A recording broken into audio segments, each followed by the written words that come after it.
বাঙালির হাঁড়িতে আপনাদের সবাইকে স্বাগতম। আজ আমি আপনাদের হোলির স্পেশাল ভাং বানানো দেখাবো।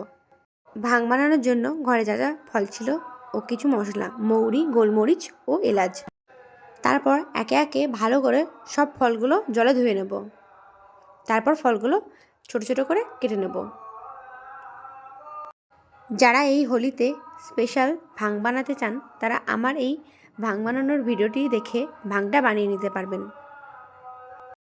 আমি গ্যারান্টি সহকারে বলতে পারি আর 5 জনের ভাং বানানোর স্টাইল থেকে আমার ভাং বানানোর স্টাইলটা অনেক আলাদা ও খেতে আরও বেশি সুস্বাদু হবে।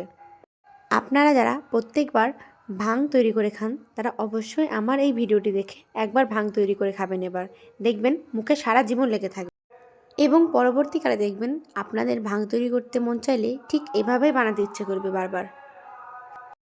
এক এক করে সব ফলগুলো কাটা হয়ে গেছে। এবার শুকনো করা সিদ্ধি পাতাটা বেটে নেব। তারপর মৌরি, গোলমরিচ ও এলাচ ভালো করে শিলনোড়ায় বেটে নেব।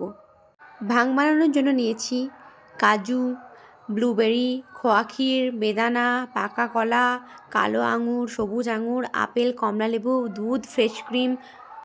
তারপর ড্রাই ফ্রুট ও কেটে রাখা ফলগুলো একে একে দিয়ে দেব। তারপর দুধ দিয়ে দেব। তারপর সিদ্ধি পাতাটা দিয়ে তার মধ্যে সেই বানানো মশলাটাও দিয়ে দেব। ভালো করে মিক্স করে শেষে ফ্রেশ ক্রিমটা দিয়ে দেব। তারপর আবারও ভালো করে মিশিয়ে তৈরি হয়ে গেল আমার ভাং রেসিপি। একটা দাদা খেয়ে কি বলল দেখুন। আপনি যে তৈরি করেছিলেন ভাং, এটা খেয়ে দেখছি কেমন টেস্ট হয়েছে, আপনাকে জানাচ্ছি। ও অপূর্ব টেস্ট হয়েছে, একদম এক্সেলেন্ট। সবাই বাড়িতে চেষ্টা করবে। যাদের প্রয়োজন আমাদের ভিডিও নিচে লিংক দেওয়া থাকবে, সেই লিংক দিয়ে সংগ্রহ করে নেবে। সমস্ত ডিটেইল পাওয়া থাকবে। অপূর্ব।